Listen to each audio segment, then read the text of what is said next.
What if everything you thought was real wasn't? What if the universe was infinitely bigger and honestly a lot more terrifying than you could ever imagine? Back in 1941, a very young Isaac Asimov tackled this exact idea in a story that would become legendary. So today, we're going to dive deep into the world of Nightfall. Right at the beginning, Asimov hits us with this quote from Ralph Waldo Emerson, and really it's the blueprint for the entire story. It asks a pretty profound question. How much of what we believe, our religions, our sanity, our whole civilization, is just shaped by the tiny corner of the universe we can see? This isn't just a cool story about an alien planet, it's a story about us, and just how fragile the walls of our own reality might be. So, here's our game plan for breaking down this masterpiece. First, we'll explore the absolutely unique setting of the planet Kalgash. Then, we'll get into the main event, the clash between science and prophecy. After that, we'll dig into the story's deep psychological core, witness the terrifying climax, and finally, we'll talk about why the story still matters so much today. All right, so let's set the stage.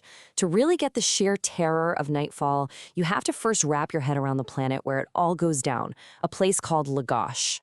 Okay, just try to imagine this, a world that's always bathed in sunlight.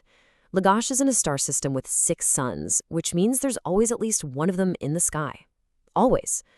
For the people there, total darkness is just a myth, a scary story, something you might experience for a second if you fell down a well. And this is the great puzzle of their planet. Archaeologists keep digging up the ruins of older civilizations, like at least 9 of them, and they all follow the same pattern. They reach a peak and then they're wiped out, completely destroyed by fire. And that brings us to the core conflict of the story. You've got this collision between 2 totally different ways of trying to understand the world and what's coming for it. What's so fascinating is how you have these 2 groups, the scientists at the University Observatory and this religious group called the cultists, and they're both predicting the exact same disaster. The cultists have their ancient prophecies, their Book of Revelations, talking about a huge cave and a total darkness, and these mysterious things called stars that drive everyone insane. And then you have the scientists, led by this guy Eaton 77, who've used pure math and physics to reach almost the exact same conclusion. So they're both yelling that the sky is falling, but no one's listening because one side sounds like religious nuts and the other sounds like scientific crackpots. And the thing is, the science is totally solid. This isn't just some wild theory. The psychologist in the story, Shireen, breaks down the law of universal gravitation for the layman. This is a scientific principle built on centuries of observation and hard data. So how did they get to this terrifying prediction? Well, it all started with a tiny little problem, a wobble. Kalgash's orbit wasn't quite matching up with what their gravitational theory said it should be. This led Atten to guess that there must be an unseen moon out there messing with their orbit. And when they crunched the numbers, whoa, they figured out that this moon was on a path to pass directly in front of their sun Beta at the exact moment Beta was the only sun in the sky. And this event, it happens like clockwork, every 2,049 years. Suddenly, that whole cycle of civilizations being destroyed by fire made perfect, horrifying sense. But here's the real kicker. The astronomers aren't just predicting a blackout. They're predicting the complete and total breakdown of sanity itself. So let's get into part 3 and look at how Asimov makes this idea of mass insanity feel so chillingly real. This is the question that the cynical journalist Theramon asks. And you know what? It's a totally fair question. For us, darkness is normal. We see it every night. So what's the big deal? Why would it make the people of Kalgash go completely insane? And this is where Asimov's genius really shines. Sharon tells the story about an old amusement park exhibit called the Tunnel of Mystery.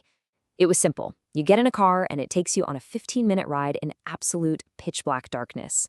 People loved it. They'd come out shaking and terrified, but they'd get right back in line. But something else was happening. Some of the riders were coming out with a brand new, permanent, and violent fear of any enclosed space. The numbers were just staggering. 1 out of every 10 people who went on that ride suffered a permanent psychological break. Think about that. A 15-minute taste of pure darkness was enough to shatter their minds. Now, imagine that same darkness, but it's everywhere, covering the entire planet for hours. Sheeran puts a name to it. He says it's claustrophobia, but not just the fear of small spaces. He argues it's mankind's primal instinctive terror of the absence of light. On Kalgash, because there's always light, that fear has been dormant for thousands of years. But it's still there, waiting. And now it's about to be unleashed on an entire planet all at once. And this is how the world ends, not with a bang, but with a fire. When that all-consuming terror hits, the entire population will be driven by a single desperate instinct: make light. And what's the fastest way to make light? You burn things. Anything. Everything. The civilization isn't going to be destroyed by the eclipse. It's going to burn itself to the ground out of sheer, uncontrollable fear. So, the final hour is here. The scientists have barricaded themselves in the observatory. A terrified mob is marching on them from the city, and Beta, the last sun in the sky, is starting to fade. And there it is. That's the moment. The Remwan, the same reporter who was mocking them just hours ago, screams and points at the sky. The impossible, theoretical moon. It's real. The eclipse has started. All the debates, all the prophecy, it's all become terrifyingly real in an instant. The last sliver of light just snaps out of existence, and the world is hit with a darkness so profound, so absolute, that the characters can't even see their own hands in front of their faces. The noise from the mob outside just stops. Dead silence. All that's left is the crushing psychological weight of a world without any light at all. And then, the legendary reveal. In that suffocating, terrifying blackness, new lights begin to appear. Thousands of them. It's an impossible sight, something that no one on Kalgash had ever seen or could have ever even imagined. This is the true reality of their universe, a truth that's been hidden from them for their entire history. Kalgash isn't in a system with just 6 suns. It's at the heart of a massive, giant star cluster. 30,000 suns, 30,000 are blazing down on them in what Asimov calls a soul-searing splendor. It's not beautiful. It's not wondrous. It's pure, undiluted cosmic horror. The walls of their reality have just been obliterated, revealing a universe so vast and overpowering that it breaks their minds on the spot. And as the last of the scientists succumb to madness, just whimpering at this terrible beauty, they see it. A red glow is starting to grow on the horizon. It's the fires from the city. Sharon was right. The cycle has begun all over again. So, wow, what a story. But what is it that makes Nightfall, a story written over 80 years ago, still feels so powerful? Well, it's all about the massive questions it leaves us grappling with. You see, Nightfall is so much more than a gripping sci-fi plot. It's a masterclass in these huge, timeless conflicts.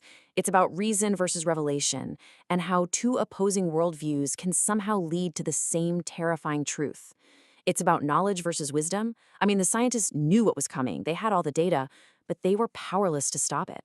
And at its heart, it's about the cyclical nature of history and that desperate, tiny spark of hope that maybe, just maybe this time, we can learn from the past and break the cycle. And ultimately, Asimov just turns the mirror right back at us. The story forces you to ask about our own reality, our own certainties. If we were faced with an undeniable truth that completely shattered our understanding of the world, would we handle it with logic and reason? Or would our own primal fears kick in? And would we find ourselves lighting our own fires in the dark? The long night had come again, and the real question is, could it ever come for us?